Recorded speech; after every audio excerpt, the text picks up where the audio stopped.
Assalamualaikum warahmatullahi wabarakatuh. Nama saya Fadlan Fadilah dari kelas 03 SMJK 012 dengan NIM 241010502265 dengan mata kuliah Sistem Informasi Manajemen. Di sini saya akan menganalisis kegagalan sistem informasi manajemen yang dilakukan oleh Transmart. Yang pertama, faktor pemicu kegagalan. Transmart masih sangat mengandalkan model retail, offline atau hypermarket atau 4-in-1. Belanja, hiburan, kuliner bermerek sejak peluncuran. Namun, perubahan cepat di perilaku konsumen. Misalnya, belanja daring, belanja cepat, minimarket, convenience store, mengurangi relevansi model besar yang agak monolitik. Terus, SIM sebagai bagian dari manajemen data, persediaan distribusi tampaknya kurang mampu atau lambat menyesuaikan dengan kebutuhan baru. Misalnya, pengelolaan jaringan supply chain, pengadaan barang, persediaan kosong yang dilaporkan. Publikasi menunjukkan bahwa harga, citra, atau brand image dan gaya hidup konsumen menjadi faktor penurunan minat beli yang bisa mencerminkan kelemahan dan sistem informasi manajemen yang mendukung pengambilan keputusan dan respon cepat ke pasar. Yang kedua ada kegagalan spesifik terkait SIM. Kurangnya adaptasi digital atau omnichannel pada 2018 disebutkan Transmart masih memilih jalur konvensional dan offline sebagai fokus utama. Meski e-commerce tumbuh pesat, bisnis ekonomi sistem informasi manajemen yang ideal sekarang mengharuskan integrasi antara offline dan online.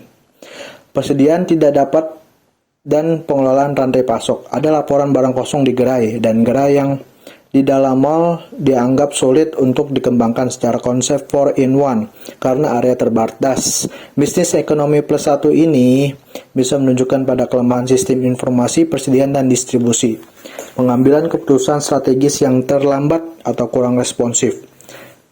Penutupan banyak gerai, perubahan strategi besar, relokasi, semua ini menunjukkan bahwa manajemen bereaksi terhadap kondisi yang sudah terlanjur menurun. SIM yang efektif seharusnya memberikan wawasan yang cukup awal untuk menghindari langkah reaktif. Yang terakhir, ketidaksesuaian antara konsep bisnis dan sistem informasi pendukung. Model atau shopping plus entertainment plus food plus branded retail memerlukan sistem informasi komprehensif yang menyatukan data pengunjung, transaksi, hiburan, tenan, logistik. Jika sistem tidak dirancang dengan baik, maka operasional menjadi berat dan tidak efisien. Terus dampak kegagalan SIM. Gerai-gerai tutup secara bertahap, misalnya 12 gerai sepanjang 2022, sebagai bagian dari efisiensi karena kinerja tidak memuaskan. Kedua, penurunan pengunjung dan relevansi dalam model hypermarket besar. Ketiga, pengakuan dari organisasi seperti Asosiasi Pengusaha Retail Indonesia atau APRindo bahwa Transmart sedang melakukan re-engineering business plan, reload business map-nya yang mencakup sistem operasional dan manajemen. Kesimpulan dalam riset, konsumen merasa harga brand image, gaya hidup kurang cocok dengan model yang dijalankan Transmart. Terus untuk analisis SWOT, Transmart di sini berikut ada analisis SWOT, strengths, weakness, opportunities, threats untuk Transmart dengan mempertimbangkan aspek SIM dan bisnis secara keseluruhan. Yang pertama ada strengths atau kekuatan. Brand besar dan dikenal di Indonesia, Transmart memiliki nama yang kuat di segmen retail modern besar. Lokasi gerai yang tersebar di berbagai kota pada awal 2016 misalnya sudah 91 gerai.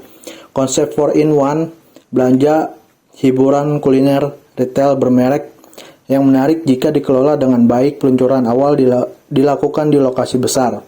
Kemampuan melakukan ekspansi sebelum menargetkan 100 toko di tahun 2016. Kemitraan dengan produk lokal dan UMKM. Transmart memfokuskan pada produk lokal dalam retail.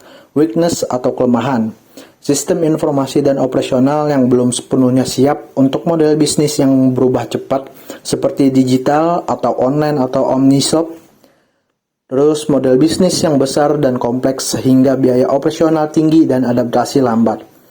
Berikutnya, lokasi banyak gerai di mall besar yang dianggap kurang fleksibel untuk konsep 4-in-1 yang optimal. Kemudian, harga, brand image, dan penyesuaian dengan gaya hidup konsumen yang kurang tepat. Atau hasil riset menunjukkan faktor tersebut signifikan dalam minat beli menurun. Yang terakhir, ketergantungan pada belanja offline saat tren belanja online meningkat. Terus ada opportunities atau peluang. Transformasi ke model omnichannel atau integrasi online offline untuk menarik konsumen digital. Pemanfaatan besar atau big data dan analisis untuk mengetahui perilaku konsumen. Persediaan pengembangan produk. Kemudian ekspansi ke area kabupaten atau daerah yang belum terjemah retail modern besar. Kemudian fokus pada produk ramah lingkungan, hemat energi yang menjadi tren. Yang terakhir, kolaborasi dengan brand digital, marketplace atau model hybrid retail yang fleksibel. Threat atau ancaman. Perubahan cepat perilaku konsumen, memilih belanja online, memilih minimarket atau convenience store, menolak mall atau hypermarket besar. Persaingan yang sangat ketat dari retail online, marketplace, dan retail modern lainnya yang lebih fleksibel. Kemudian biaya operasional tinggi, terutama jika gerai besar dan model hiburan dan tenan, terasa berat ketika volume pengunjung turun. Risiko bahwa model besar tidak lagi sesuai dengan lokasi atau lifestyle konsumen lokal, mismatch antara konsep dan realitas pasar. Yang terakhir, pandemi seperti COVID-19 mempercepat perubahan pasar yang memungkinkan melemahkan retail fisik besar. Terus kesimpulannya, pada intinya kegagalan SIM pada Transmart bukanlah kegagalan teknis semata, melainkan kegagalan keseluruhan sistem manajemen yang meliputi sistem informasi, strategi bisnis, model operasional, dan adaptasi besar.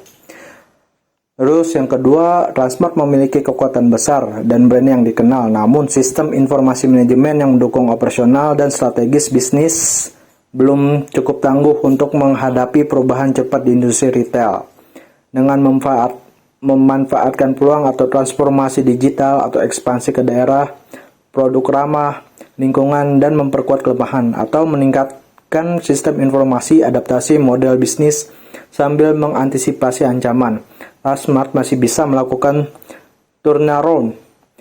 Yang terakhir, namun jika tidak, ancaman dari perubahan pasar dan kompetisi yang agresif bisa terus menekan posisinya.